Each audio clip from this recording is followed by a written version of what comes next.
Welcome back, SuicideFantasyFootball.com from our fourth home. Is this, Jim, I think? This is third or fourth. I feel like we're kind of in the parking lot of the link with the light shining down on us trying to do a remote broadcast or whatever. It's cool. Even though that's not at all what's going on there. No, we're sitting in a house because we didn't have access to our office tonight. Nice. But we're going to talk about running backs that you might be able to scrape off the waiver wire, throw them on your bench, maybe put them in as a flex player, but guys that, at least to me, didn't get drafted in a few of the drafts that we were in and should be on someone's fantasy football roster or considered. And the first person, Jim, Darren Sproles. Darren Sproles went undrafted in a lot of leagues. And I know they've got a few options at running back, but especially if you're in a league that's point per reception, which is the last one that we were in that he didn't get drafted in. And look, we didn't draft him, but it was because we had Reggie Bush to take over Darren Sproles, and we went Reggie Bush. And the only reason we went Reggie Bush is because there's no one there that can take the ball from him. But Reggie Bush... Daniel Thomas.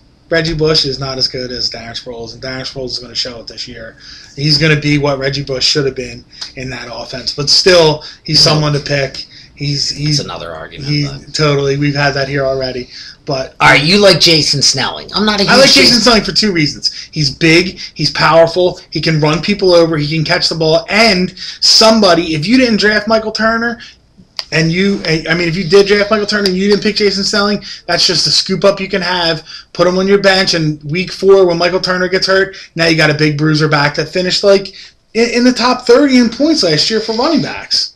I don't know what list you're looking at, top 30. We were just looking at the points. 50. Nah. We were looking at the points. He scored 200 points total in a league that gives you lots of points for catching the ball. No. So, dude, lots of touchdowns. Don't listen to him. Jason Snelling, not a bad guy if you need the Michael Turner handcuff. But how many people in fantasy football really have room for that handcuff of a guy who's not already injured? People draft Brandon Jacobs. And Ahmad Bradshaw's the number 1 runner right there, so what's the difference? Brandon Jacobs gets lots of touchdowns. Lots of fumbles. No, he fumbles the ball a lot. He's got a little bit of butterfingers, but he gets a decent amount of touchdowns. And in New York, some weeks Bradshaw puts up big numbers, some weeks Jacobs puts up big numbers. How many years has it been since Michael Turner's played a full season?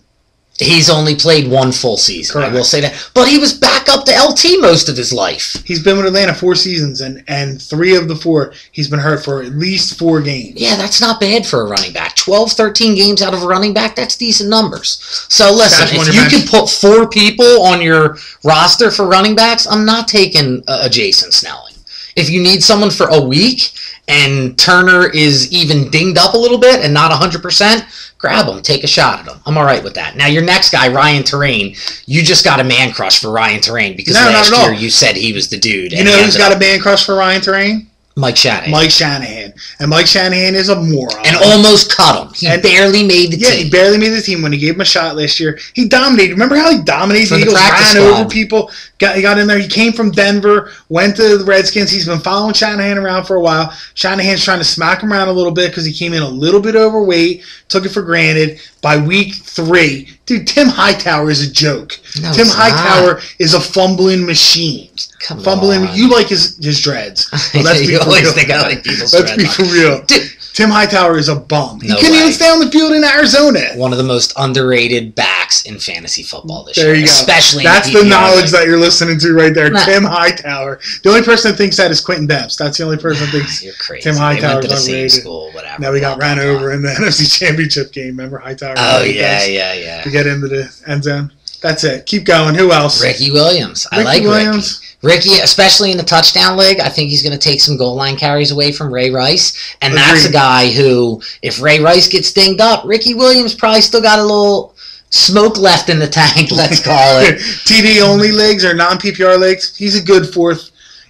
Same thing with McLean. We didn't have him down. LaRon McLean, if you're in a touchdown-only league, you know it isn't going to be Jamal Charles getting the goal line carries. It may be Thomas Jones, but yeah.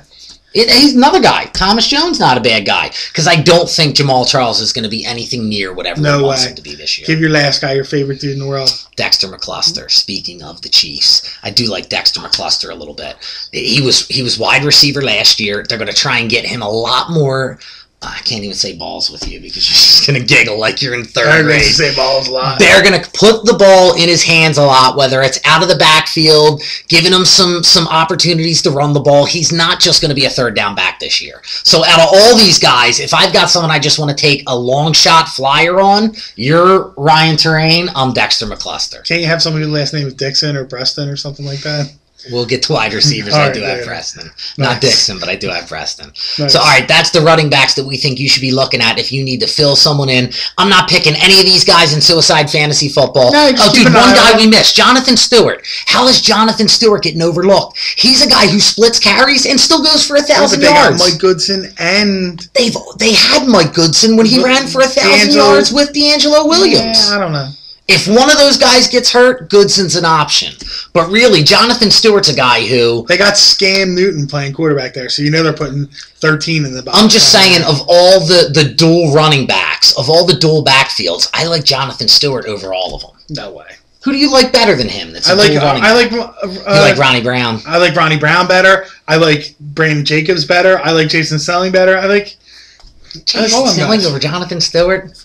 You're on crack, dude. Jonathan Stewart. Tell us what you think. Jim at SuicideFantasySports.com. Eric at SuicideFantasySports.com. Facebook, we're Suicide Fantasy Football. SFFcom on Twitter. And Fantasy Football Overload Wednesday night, 7:30 to 8:30. SuicideFantasyFootball.com. Got a couple of more days to sign up. Check it out. We got some special deals that we're offering. Join the $100 leg, wink, wink, and you're going to get hooked up with 3 entries into the $50 leg because that's what we gave the dudes who joined the $100 leg.